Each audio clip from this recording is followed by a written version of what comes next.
Exam से फारिग हुए तो इन दिनों एक नया शौक चढ़ाया, ऑस्ट्रेलियन तूते पालने का। ऑस्ट्रेलियन तूते पालने के लिए बड़ा ज़बरदस्त किस्म का पिंजरा बनाने का आइडिया आया।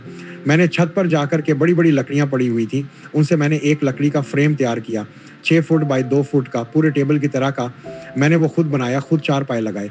उसके पूरा प्लेटफ़ॉर्म बनाया, रेडी कर दिया। हाइट इसकी 3 फुट थी। अब उसके बाद मैंने कहा ये तो बन गया प्लेटफ़ॉर्म, अब उसके ऊपर रखने के लिए पिंजरा चाहिए था। तो जनाब शहज़ाद मेरा दोस्त था, उसको साथ लेकर के मैं गोल मार्केट गया। गोल मार्केट में मछलियाँ मिलता था। अच्छा वाला स्टील का, व्हाइट स्टील का, मुझे याद है। काफ़ी महँगा पड़ा था इस वक़्त के लिहाज़ से, यानी हर कोई हैरान था कि ये क्या चीज़ बना रहा है। मैंने वहाँ से स्टील की राडें खरीदी, पूरे पिंजरे की ड्राइंग बनाई हुई थी, उसके मुताबिक सरिये की कटिंग करवाई, छड़ नुमा बनाई थी, सब लोहा कटवा के घर लेकर आया। फिर सामने वाले चचा रहते थे, उनसे बात की, वेल्डिंग की। उन्होंने अपने जहांगीराबाद में किसी दोस्त का पता बताया कि उसके पास चले जाओ, वो उसकी वेल्डिंग करवा देगा। हम वहाँ पहुँचे और जनाब उनके सामने अपनी ड्राइंग रख दी। उन्होंने हमारे डिज़ाइन के मुताबिक पूरे पिंजरे की सलाखें जोड़ दी, वेल्डिंग कर दी और दरवाजे वगैरह जिस तरह बनाए थे वो सब लगा दिए। इतना खूबसूरत वो पिंजरा बना था कि क्या बताऊँ, बस उसमें सिर्फ जाली रह गई थी। फिर इसको लाकर हमने घर पे रखा। फिर शहज़ाद के साथ जाकर मैंने जाली खरीदने का प्रोग्राम बनाया। जाली के लिए फिर वही बिस्मिल्लाह होटल पे पहुँचे, वहाँ से जाली खरीदी। जाली लाने के बाद कोई कम से कम 2 हफ्ता तक हम लोग लगे रहे। पहले एक साइड की जाली पूरी काटते, फिर एक नरम वायर आता था, वो वायर लेके उसके छोटे-छोटे टुकड़े काट के रख लिए। फिर इस जाली को फिट करके खींच के इसको तार से बाँध देते और प्लस से टाइट करते थे। पूरी जाली चारों तरफ पिंजरे की और छत पे लगाई। हर तरफ से इसको पीक करके जाली लगा दी। पूरा पिंजरा तैयार करके उसको उठा के लकड़ी के प्लेटफॉर्म पर रख दिया, जो कि पहले ही बना चुका था। प्लेटफॉर्म के ऊपर रखने के बाद अब कलर का मसला आया।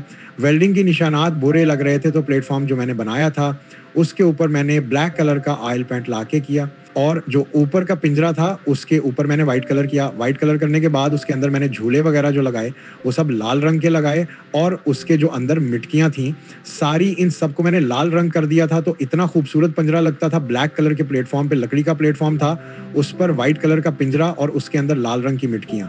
हमारे एक सुलेमान भाई थे, उन्होंने तोते पाले हुए थे, उनको तोतों की बड़ी पहचान थी, तो उन्होंने कहा जब तुम्हें तोते लेना हो तो मुझे बताना, मैं दिलवा दूंगा।